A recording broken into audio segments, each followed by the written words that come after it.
Pop's going to talk to you about Thunderbolt and Lightfoot, a 1974 film that stars Clint Eastwood and Jeff Bridges. It's actually director Michael Cimino's first film. I did not know that and did not have seen this film. I just thought I had not seen it. And 74 has turned out to be just a really underrated year for me. I hadn't really thought much about it, but Tower and Inferno, The Sting, and there's many others like Blazing Saddles. And this is one that I just really hadn't given much thought to, but 50 years later, I'm going to give it a go. So as I said, Jeff Bridges stars. He's a young drifter and he's stolen a car. He's racing away with it. He literally runs into Clint Eastwood's character. He's kind of a on the run thief. He's kind of been laying low as a preacher. There's a hit on him. He kind of dodges that and runs. And then obviously Jeff Bridges is involved in that. And they kind of buddy up. They were kind of like a team up journey road film. And then this heist. And they have this heist that calls back to the one that he's kind of running from because the money's been stashed and where's the money?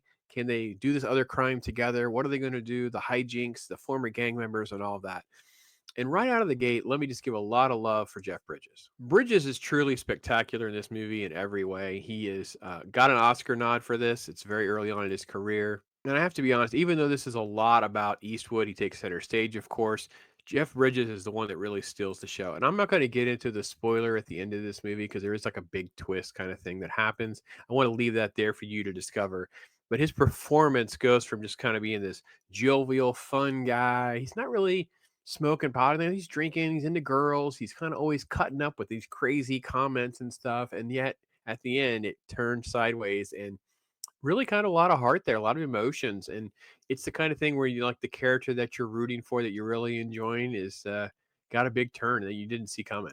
I think what works in this film is just the fact that it's actually just simple. There's just good characters, good story. It's shot well. Everything is executed beautifully and done really fun. I think there's just little hijinks, and this is some of the comedy, right? He actually goes under in drag so he can kind of get this the security guy and have access to this alarm code. But it's again a lot about Eastwood being Eastwood, but really it's more about their chemistry together, them side by side playing off each other, the old guy, young guy, and you never really see like this emotional breakdown by Eastwood's character. You see more of like the chipping away. You see the softening. It's kind of like the hardened dad that takes the little kid movie under his wing and they have a journey and adventure together. It's just the fact that he's a late 20 something year old Jeff Bridges. This is that scene that I was talking about early on where he literally kind of runs into the preacher. Well, he hits the guy trying to kill him, but that literally is Clint Eastwood jumping on top of this. It's crazy, and there's little things like that that I think that kind of make the film even more appealing for me. Like I like the fact that it's actually filmed on location in Montana, so there's all this beautiful scenery and iconic shots and landscapes, and all of that is fantastic. I loved all that. I have to admit that knowing that everyone was very hesitant, right? Michael Cimino is this newcomer. They ever had to take a chance on him. Bridges and Eastwood both had to kind of be convinced of that. And of course, this paves the way for everyone to continue to have great success. Obviously, Cimino's next film is The Deer Hunter, which is a phenomenon and a historical classic that everyone just loves.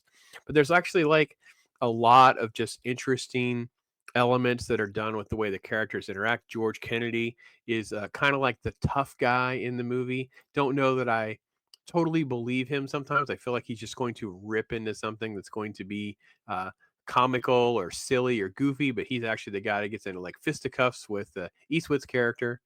And next to George Kennedy is Geoffrey Lewis. He's the other guy on the run after them. He's more like the soft-spoken, quiet guy, and he's actually very great. And again, you kind of feel for his character as well because there's sort of like a sweetness, if you will, a kindness that's there, but below the eyes with these thieves, and you're really rooting for them to find a way to make this successful. And of course, how Thunderbolt gets his name in this giant machine gun thing they use is fantastic. I like the fact that it's sort of like comical, but not believable because they have the one there's a scene where they're literally throwing the pieces into the car, and you're like, they're kind of heavy, but they're not heavy, and they're like very careless with it. I'm like, everything hinges on this freaking machine working. I think you guys would be a lot more careful with it.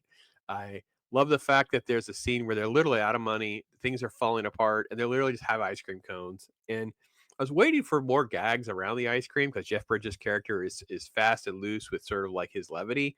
They didn't really have anything that was really super cheesy, but I actually thought some of those were funny. I also think the fact that there's a scene where they get back in their car, there's not a rear window, it's full of bullet holes. It's like no one even acknowledges that that's it's just it's all normal, and that was great. And then there's the nostalgia feel for anyone who didn't grow up in this era, who wanted to know what old gas pumps look like. The way everything was full service, people would come and fill your gas up for you. You didn't get out and pump your own gas, right? And then the drive-in at the end, there's this major chase scene happens to a drive-in. That all feels just like rewound the clock for me, man. I was hey, it's just that nostalgia heartstrings for being pulled and yanked in every direction. So all in all, I love this film. I was really impressed with it. I'm going to give it a very solid 3.5 stars out of 5. I think it's very rewatchable.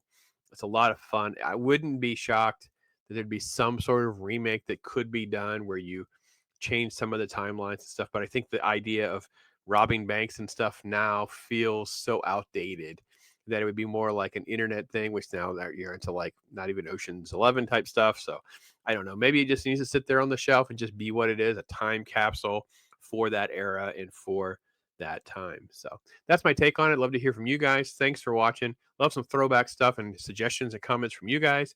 Take care, everybody. I am Pops. We